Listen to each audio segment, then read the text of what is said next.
ngasi ma'am Russia the ख्वाइदगी चावबा तुरेल सिंगी मनुंग दा अमा ओइरिबा कमा तुरेल हाइना गूगल दा अदुम गूगल मैप कुंबदी येंगसु खंगनी कमा तुरेल कमा रिवर हाइना थाबदे याम चावना मैप अमा थोलकनी याम चावना सांगना चेनबा तुरेल अमनी हारिबा तुरेल सिगी तोरबान नि से ngam thakri se lambi se aduna angambadani leirise khar chaw thorke sidagi akura tong yamna nai hana sidi turel mapan ga oibaga yamna adi tongba adugi saruk tudani leirise hojik aina sum akoi basi ulai ini ana hojik chaturiba turel se yam chawba adu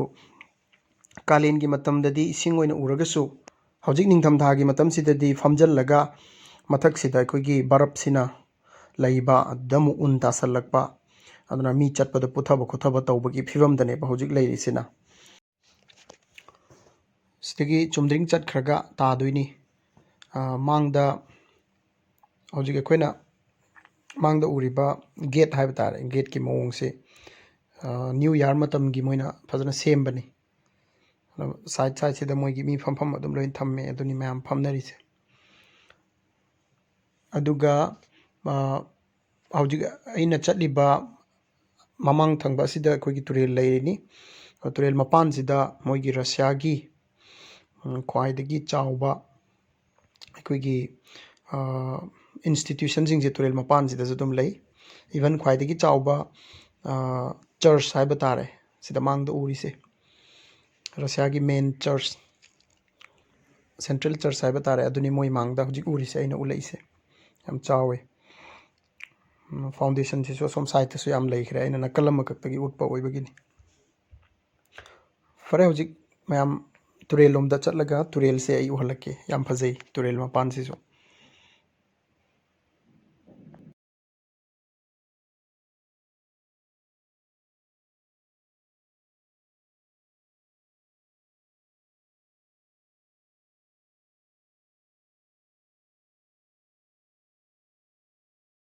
sigi turel si state mayam ama faur chenba adugumba turel ni sigi turel sida thong achouba ma sari hanna turel gi wangmada leiri se masi makoi gi lamsi punsan naram da bazat ni city si tonga tonga lamba zat ni anduna thong si sara matung dagi kona punsalak pani haina du maina wari tai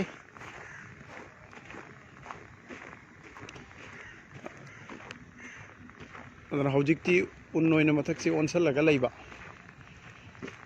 aduna khongna chatpa yaba yam yawbani mayam nga ka phari ni asigi keno sida hutlaga khongna chatlaga mayai waida tani ising khara leirisi asisu january adwai dadi amna ing badu dadi asisu dum khongna chatpa yayaba puthagadra haina ki na chana dabagi wani aduga moi nga phaba kangbu dudi dum chatle hojik kum tharaga yengsi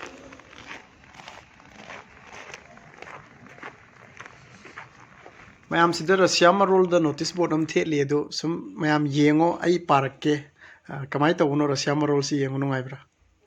Уважаемые жители, посещение набережной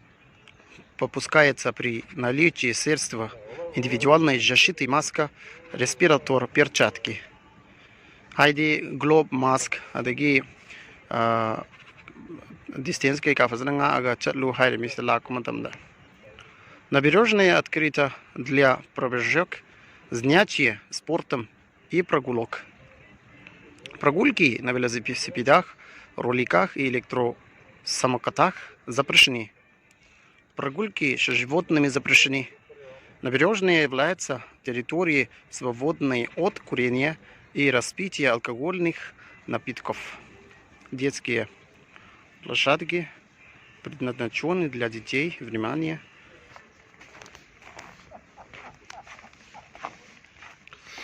Siam ingi da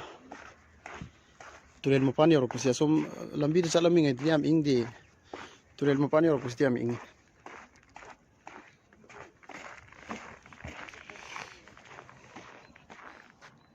yam chauba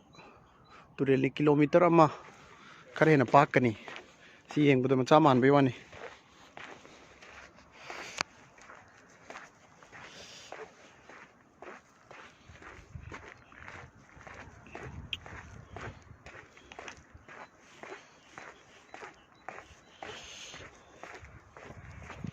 Turel mapan si kaya fazna semino yong. Yam wangi matak ta lehore.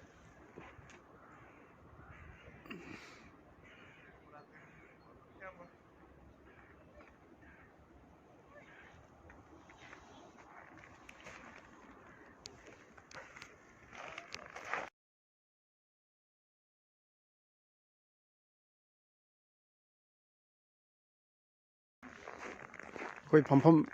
mi la nga tang pothaba sum yengba khotpa du gi phamba khotpa gi ne na semine moi se sina dustbin moi dustbin se am phalo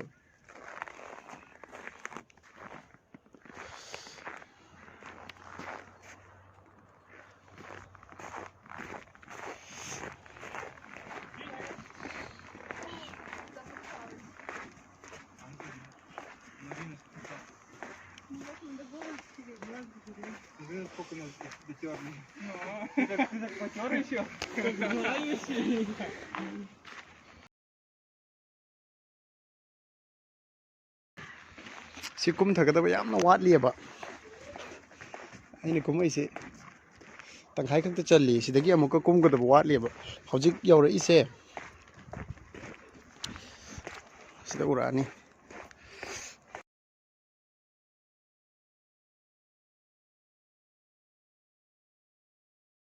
sigi keno jali khagat lise si som mathak asida ka khrasu yai sidagi abo ka khat laga somdei lakpa yai sina asamba oibagi stair dai na kumak pagi wane si mathak si som chakki ba yai si jali khar ji kai noi kan si railway track ne ba aduna train chatpham ne ba si mathak ta electric keno tingi se ada lakani ngaktang laibada train adum lakani ada kum masi horen makharom dagi di thoina ura aroi mathak tai di ugani ba train do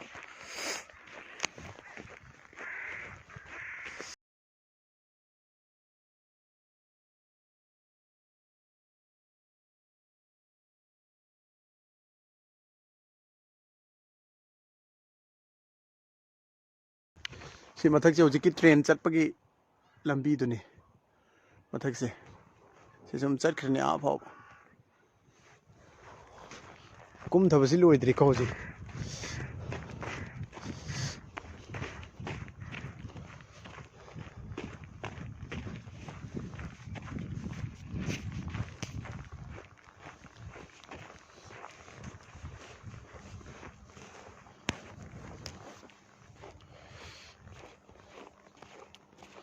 ada leikriba thongse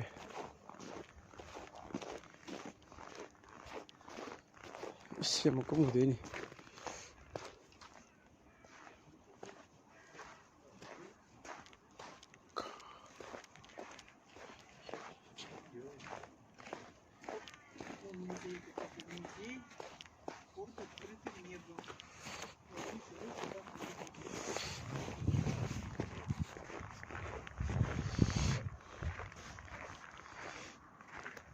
chai lang thakning asu dukan sel leire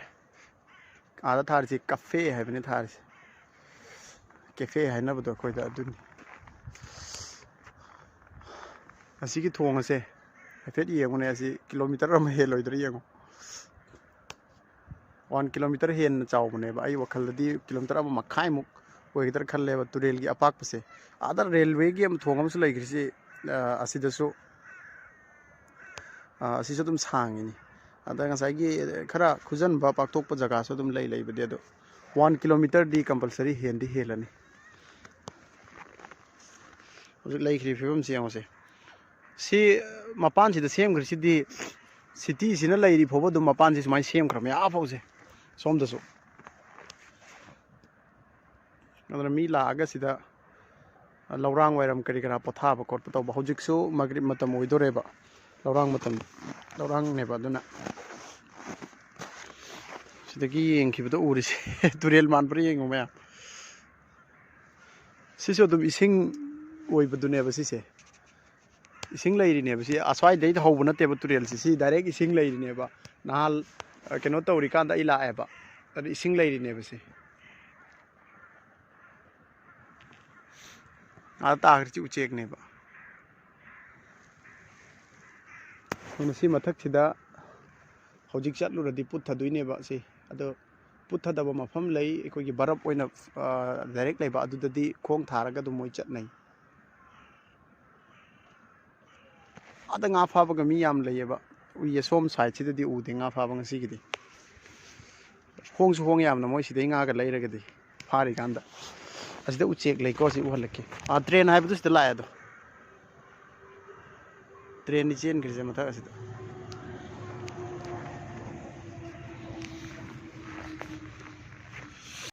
ꯃꯃꯥꯡꯗ ꯍꯥꯏꯗꯤ ꯅꯤꯡꯊꯝꯊꯥ ꯑꯣꯏꯗ꯭ꯔꯤꯉꯩ ꯃꯇꯝꯗ video ꯑꯃ ꯑꯩꯅ ꯅꯝꯍꯧꯋꯦꯕ ꯑꯁꯤꯒꯤ ꯇꯨꯔꯦꯜ ꯃꯄꯥꯟꯁꯤꯒꯤ ꯑꯗꯨ ꯑꯩ ꯍꯥꯏꯐꯦꯠ ꯚꯤꯗꯤꯑꯣꯁꯤ ꯂꯣꯏꯕ ꯀꯥꯟꯗ ꯃꯌꯥꯝꯗ ꯎꯍꯜꯂꯛꯀꯦ ꯍꯥꯏꯐꯦꯠ ꯈꯦꯠꯅꯕꯗꯨ ꯌꯦꯡꯅꯅꯕ ꯁꯤ ꯃꯐꯝꯁꯤꯃꯛꯇꯤ ꯅꯠꯇꯦ ꯑꯁꯣꯝ ꯃꯊꯛꯂꯣꯝꯗꯅꯤ ꯑꯩꯅ ꯅꯝꯕꯗꯣ ꯑꯗꯣ ꯍꯥꯏꯐꯦꯠ ꯎꯍꯜꯂꯛꯀꯦ ꯈꯦꯠꯅꯕꯗꯣ ꯎꯅꯅꯕ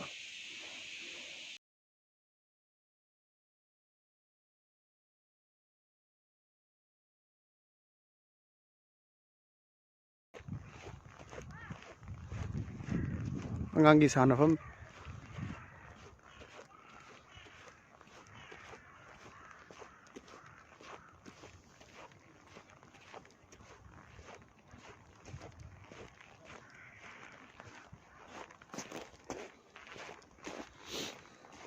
ꯇꯞꯊꯣꯛꯏ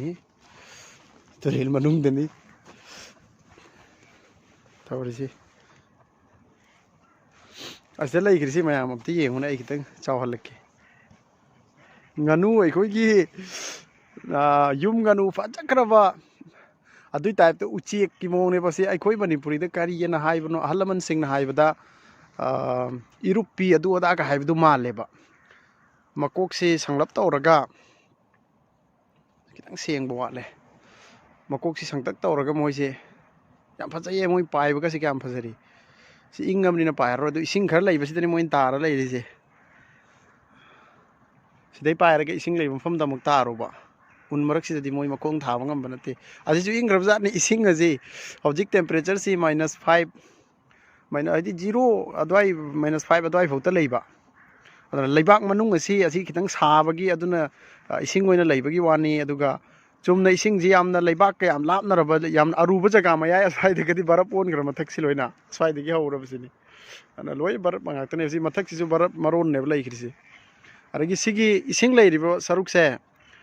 ꯆꯨꯝꯅꯒꯤ ꯂꯩꯕꯥꯛ ꯃꯅꯨꯡ ꯁꯥꯕ ꯈꯛꯀꯤꯁꯨ ꯅꯠꯇꯦꯕ ꯏꯁꯤꯡ ꯆꯦꯟꯊꯔꯛꯄꯅꯦꯕ ꯑꯩꯈꯣꯏꯒꯤ ꯁꯥꯏꯠꯇꯒꯤ ꯑꯁꯥꯕ ꯏꯁꯤꯡ ꯆꯦꯟꯊꯔꯛꯄꯒꯤ ꯏꯁꯤꯡ ꯄꯔꯤꯡ ꯑꯩꯈꯣꯏꯒꯤ ꯀꯔꯤ ꯍꯥꯏꯕ ꯇꯥꯔꯦ ꯄꯔꯤꯡꯗꯨꯅꯦꯕ ꯁꯤ ꯏꯁꯤꯡ ꯆꯦꯟꯊꯔꯛꯐꯝ ꯂꯤꯛꯂꯝꯗꯣ ꯍꯥꯏꯕ ꯇꯥꯔꯦ ꯑꯗꯨ ꯑꯣꯏꯕꯒꯤꯅꯤ ꯅꯠꯇ꯭ꯔꯒꯗꯤ ꯑꯁꯤꯁꯨ ꯎꯒꯗꯕ ꯅꯠꯇꯦ ꯁꯤ ꯑꯌꯣꯛꯄ ꯅꯠꯇꯦꯀꯣ ꯁꯤ ꯍꯥꯏꯁꯦ ꯌꯨꯝꯒꯤ ꯄꯣꯠꯇꯨ ꯅꯠꯇꯦꯕ ꯂꯝꯂꯛꯀꯤ ꯑꯣꯏꯅ ꯂꯩꯔꯤꯅꯤ ꯌꯥꯝ ꯐꯖꯩ ꯉꯥꯅꯨꯁꯦ ꯆꯥꯔꯗꯤ ꯌꯥꯝ ꯍꯥꯎꯅꯤ ꯐꯖꯗ꯭ꯔꯦ ꯌꯦꯡꯉꯨ ꯎꯆꯦꯛ ꯄꯥꯏꯔꯛꯏꯁꯦ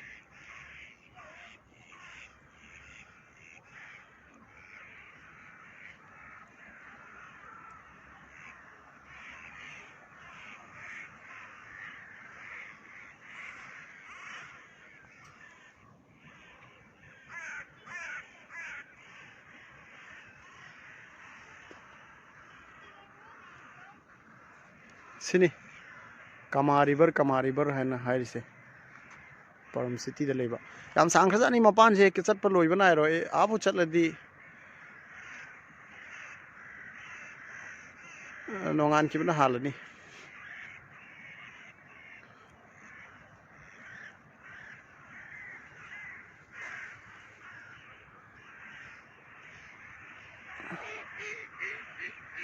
ꯃꯈꯣꯏꯁꯦ ꯍꯩꯅꯔꯕ ꯖꯥꯠꯅꯤ ꯑꯏꯪꯕꯁꯤꯗ ꯂꯩꯕꯁꯦ ꯍꯩꯅꯔꯕ ꯖꯥꯠꯅꯤ ꯑꯗꯨꯅꯅꯤ ꯑꯗꯣ ꯌꯥꯝ ꯀꯟꯅ ꯏꯪꯕꯗꯗꯤ ꯁꯨꯃꯥꯏꯅꯒ ꯄꯥꯏꯕ ꯖꯥꯠ ꯅꯠꯇꯦꯗ ꯃꯣꯏꯁꯨ -20 -24ꯒ ꯌꯧꯔꯛꯄ 15ꯒ ꯌꯧꯔꯛꯑꯒꯗꯤ ꯃꯣꯏ ꯑꯁꯨꯃꯥꯏꯅ ꯄꯥꯏꯕ ꯉꯝꯄꯣꯟꯇ꯭ꯔꯦ ꯄꯥꯏꯕ ꯉꯝꯄꯣꯟꯇ꯭ꯔꯦ ꯉꯥꯏꯍꯥꯛ ꯄꯥꯏꯔꯒ ꯑꯁꯥꯕ ꯃꯐꯝ ꯌꯦꯡꯉꯒ ꯃꯀꯣꯟ ꯌꯦꯡꯉꯒ ꯆꯦꯟꯖꯟꯅꯔꯤꯅꯤ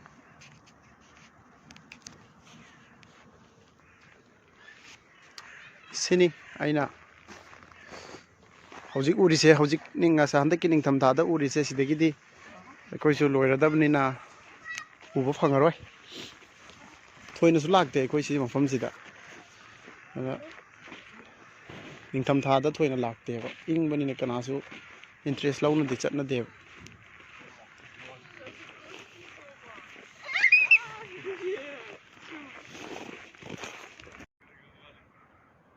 ꯎꯟꯁꯨ ꯇꯥꯔꯤ ꯌꯥꯝ ꯐꯖꯅ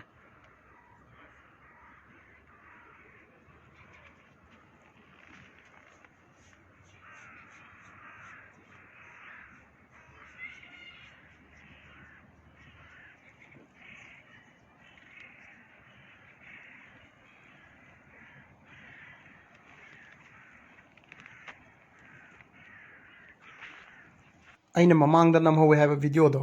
ꯁꯤꯒꯤꯗꯤ ꯂꯣꯏꯁꯤꯜꯂꯒꯦ ꯑꯗꯣ ꯍꯧꯖꯤꯛ ꯑꯩ ꯁꯝꯖꯤꯜꯂꯛꯀꯦ ꯃꯌꯥꯝ ꯌꯦꯡꯕꯤꯌꯨ ꯀꯥꯃꯥ ꯔꯤꯚꯔ ꯍꯥꯏꯅ ꯄꯔꯝ ꯁꯤꯇꯤꯗ ꯂꯩꯕ ꯇꯨꯔꯦꯜ ꯑꯃꯅꯤ ꯉꯁꯤꯁꯦ ꯑꯣꯛꯇꯣꯕꯔꯒꯤ ꯇꯥꯡ 19 2021 ꯑꯗꯣ ꯅꯣꯡꯁꯨ ꯈꯔ ꯊꯤꯠꯂꯤ ꯊꯤꯠꯂꯤ ꯇꯥꯏ ꯌꯥꯝ ꯀꯟꯅꯗꯤ ꯅꯠꯇꯕ ꯑꯗꯣ ꯇꯨꯔꯦꯜꯁꯤ ꯍꯧꯖꯤꯛ ꯌꯥꯝꯅ ꯐꯖꯅ ꯏꯁꯤꯡꯒꯁꯦ ꯌꯥꯝ ꯏꯃꯥꯏ ꯆꯣꯟꯅ ꯂꯩꯔꯗꯅ ꯌꯥꯝ ꯐꯖꯩ ꯑꯗꯣ ꯉꯁꯤꯗꯒꯤ ꯊꯥ ꯈꯔ ꯂꯩꯔꯒ ꯅꯤꯡꯊꯝꯊꯥ ꯆꯪꯉꯛꯄ ꯃꯇꯝꯗꯗꯤ ꯎꯟꯅ ꯀꯨꯞꯁꯟꯗꯅ ꯃꯊꯛꯁꯤ ꯈꯣꯡꯅ ꯆꯠꯄ ꯌꯥꯕ ꯐꯤꯕꯝꯗ ꯑꯣꯏꯔꯛꯀꯗꯧꯔꯤꯕꯅꯤ ꯃꯈꯥꯗ ꯎꯈ꯭ꯔꯤꯁꯦ ꯇ꯭ꯔꯦꯟ ꯆꯠꯐꯝ ꯂꯝꯕꯤꯅꯤ ꯑꯩꯅ ꯍꯧꯖꯤꯛ ꯂꯩꯔꯤꯁꯤꯅ ꯁꯣꯔꯣꯛꯀ ꯍꯦꯛꯇ ꯊꯪꯅꯕ ꯃꯊꯛ ꯊꯪꯕ ꯁꯔꯨꯛ ꯍꯥꯏꯇꯥꯔꯦ ꯃꯤ ꯃꯌꯥꯝ ꯂꯥꯛꯏꯁꯦ ꯃꯌꯥꯝ ꯄꯣꯊꯥꯐꯝ ꯑꯣꯏꯅ ꯌꯥꯝ ꯐꯖꯅ ꯁꯦꯝꯕ ꯇꯨꯔꯦꯜ ꯃꯄꯥꯟꯁꯦ ꯌꯥꯝꯅꯁꯨ ꯅꯥꯜꯂꯤ ꯑꯗꯨꯒ ꯃꯤꯁꯦ ꯆꯠꯄꯗ ꯑꯗꯒꯤ ꯐꯝꯕꯗ ꯈꯨꯗꯣꯡ ꯆꯥꯅꯕ ꯍꯥꯏꯗꯅ ꯐꯝꯐꯝ ꯀꯩꯀꯥ ꯌꯥꯝ ꯁꯦꯝꯃꯤ ꯑꯗꯨꯒ ꯒꯥꯔꯗꯦꯅꯤꯡ ꯌꯥꯝ ꯇꯧꯋꯤ ꯍꯧꯖꯤꯛꯅ ꯈꯤꯇꯪ ꯎꯄꯥꯝꯕꯤꯁꯤꯡꯁꯦ ꯅꯤꯡꯊꯝꯊꯥ ꯆꯪꯁꯜꯂꯛꯄꯒꯤ ꯍꯥꯏꯕ ꯇꯥꯔꯦ ꯍꯧꯔꯛꯀꯗꯧꯔꯕꯒꯤ ꯅꯥꯀꯦꯟ ꯊꯥꯒꯤ ꯃꯇꯝ ꯀꯔꯤ ꯑꯣꯏꯕꯒꯤꯅꯤ ꯑꯗꯣ ꯖꯨꯟ ꯖꯨꯂꯥꯏ ꯑꯥꯒꯁ ꯑꯗꯨꯋꯥꯏꯗꯒꯗꯤ ꯌꯥꯝ ꯐꯖꯈ꯭ꯔꯕꯖꯥꯠꯅꯤ ꯄꯥꯝꯕꯤꯁꯤꯡꯁꯦ ꯍꯧꯗꯅ ꯑꯗꯨꯅ ꯍꯧꯖꯤꯛꯁꯤ ꯀꯪꯈ꯭ꯔꯅꯤ ꯑꯗꯒꯤꯗꯤ ꯅꯤꯡꯊꯝꯊꯥ ꯂꯥꯛꯑꯅꯤ ꯑꯗ ꯅꯤꯡꯊꯝꯊꯥꯒꯤ ꯃꯇꯝꯗꯗꯤ ꯏꯁꯤꯡꯁꯤꯁꯨ ꯎꯔꯔꯣꯏ ꯊꯣꯏꯅ ꯎꯟ ꯉꯥꯛꯇ ꯉꯥꯏꯈ꯭ꯔꯅꯦꯕ ꯑꯗꯨꯋꯥꯏ ꯃꯇꯝꯗꯨꯗꯁꯨ ꯚꯤꯗꯤꯑꯣ ꯅꯝꯃꯛꯀꯦ